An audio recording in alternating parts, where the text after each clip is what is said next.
What actually makes good sales copy? It's easy to look at the best copywriters and advertisements in the world and think it's easy and effortless for them, but a lot of work goes into it. And if you've ever tried to write content or sales copy, you know that you hit writer's block. It can be a real struggle sometimes and give you a real headache. But that's why in today's video, I want to share with you what actually makes good sales copy and how you can replicate that. If you don't know, my name is Carmen. I've been writing sales copy for about 10 years. I've worked with Neil Patel, Dan Lok, GoDaddy, and many other huge brands and helped them drive millions of dollars in sales combined.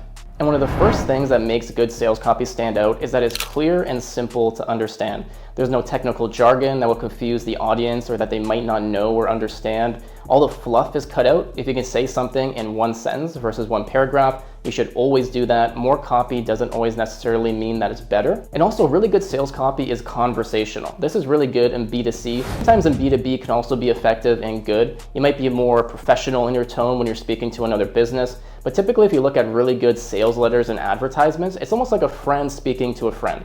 It's conversational, it's friendly, and how you read it is almost how you would actually say it verbally. You'll also notice in good advertisements, typically there's shorter sentences and paragraphs, and why this is that it's easier on the eyes and less intimidating to read. If you see an advertisement or a piece of content, whatever it is, and it's just huge blocks of black and white text, it can be really boring and daunting because it just seems like too much to read and not interesting. But if you break it down into short sentences and paragraphs, suddenly it's a lot easier on the eyes, it's less intimidating, and it's actually physically easier to read. Also, with good sales copy, you'll notice that there's short and long sentences. There's a mix and a different flow that actually makes it easier to read and get to the end of the advertisement. And why good copywriters will do this is because it switches it up and it makes it actually more interesting and entertaining to read versus something that's predictable and the same all throughout.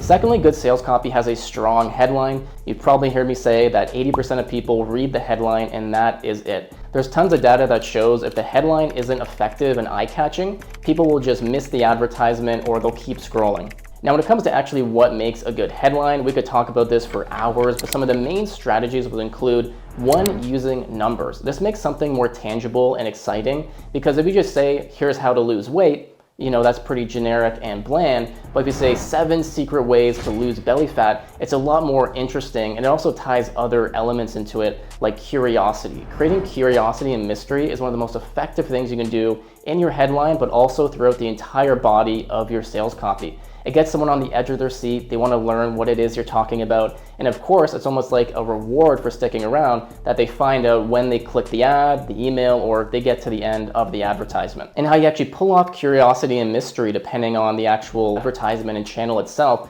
is you give them a little bit of the story of the product, of the feature, but you don't give them everything and you force them to essentially engage to find out. For example, maybe you're doing an email copywriting campaign. In the subject line, you could write something such as, John made $5,000 in one day with his money-making method, ... Now, obviously, you're using a customer success story, you're using an exact number, but it's also interesting because who doesn't want to learn how to make $5,000 a day?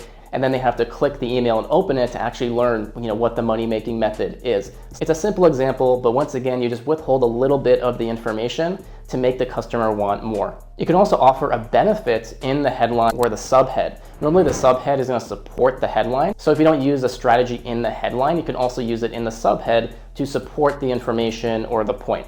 For example, with offering a benefit and going off that money-making method example, we could say something like, learn how to make $5,000 in a week from your bed with no experience doing freelance editing.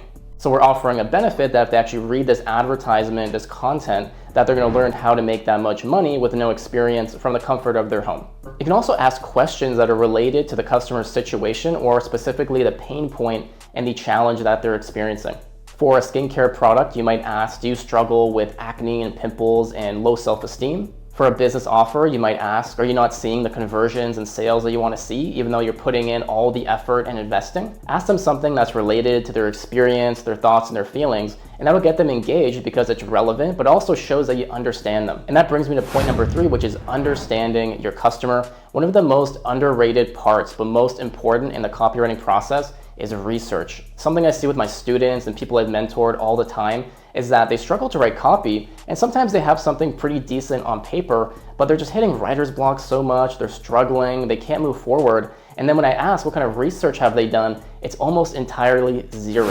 Now, what you should be doing before you write copy, whether it takes a few minutes, a few hours, or a few days, depending on the size of the task and project, is researching your customer, market, and competitors. And then you want to take notes and reference that while you're writing. For example, what I like to do is look at white papers, reports, studies, data, and statistic roundups that I can find, and also dive deep into reviews, testimonials, and discussions on websites like Reddit or other social media, and actually see what customers are talking about, what they like, what they don't like, and then I take notes based on all of that, and it helps me write really quickly and effectively. So good sales copy is really based on understanding your customer, and most people know that. You hear it all the time about writing for your target audience, researching, but a lot of us don't do it. And if you actually just start doing that before you're writing, I guarantee you'll see a huge improvement in your writing in terms of the workflow and process, but also the results. You want to be asking questions about the audience in terms of what are their demographics, their psychographics, what are the pain points and the challenges they're feeling,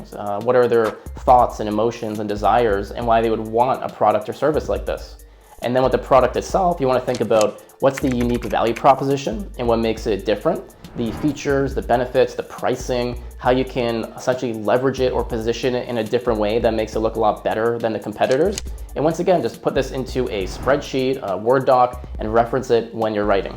And number 4 is good sales copy has strong calls to action. You'd be surprised how many times I'll see, something a client gives me or a student and it has no calls to action. It can actually be pretty decent copy, but there's nowhere in the actual body or near the end or the start where you're telling the customer what to do. And it's actually been proven in a lot of studies and data that you need to tell the customer what to do because it pushes them in the right direction. There's actually a great book on user experience called Don't Make Me Think, and the whole idea of a really good website specifically, it's built in a way and it flows where the user doesn't have to think. If you go to a business or a website or you're reading an ad, you don't want to have to essentially do mental gymnastics to figure out actually how to read it and use it. And the same goes for copywriting. When you actually present the offer, the product, the service, make sure you're telling them to purchase now, buy now, add to cart, book a demo. It depends on the exact scenario. It can be signing up for a newsletter, getting that freebie or that download, but make sure you're telling them what to do and you'll see a really good increase in your conversions. Number 5 is really powerful, and that's storytelling. Our brains are hardwired through evolution to engage and love stories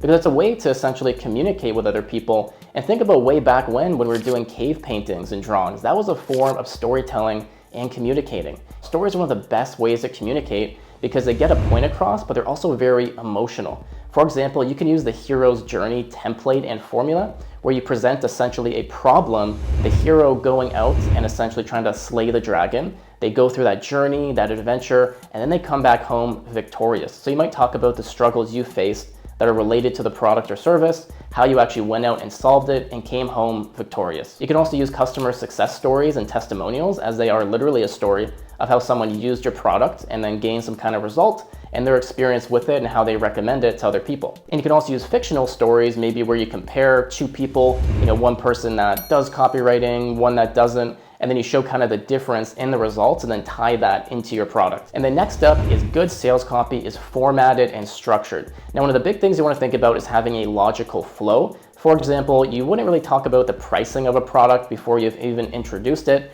And something you'll start to pick up when you're on websites and you see ads is that really good ones have a logical flow. They introduce the product, the features, the benefits, the value proposition. Then they talk about the pricing, they show social proof, and then they have a call to action. There's a flow that makes logical sense about how a consumer would actually engage with it.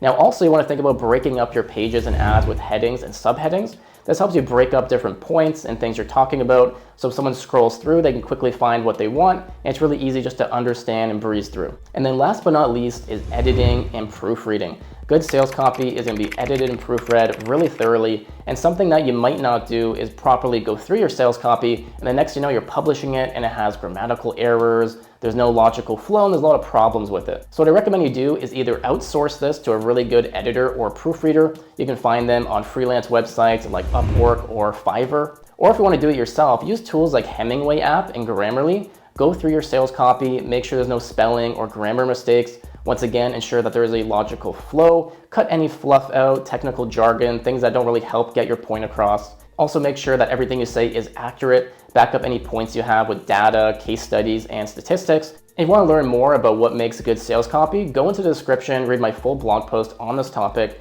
You can also learn more about copywriting and freelancing in my free and paid courses. If you're new to the channel and you want to learn more about copywriting, make sure to hit that subscribe button, share it with somebody if you think it would help. Thank you so much for watching, and I'll see you in the next video.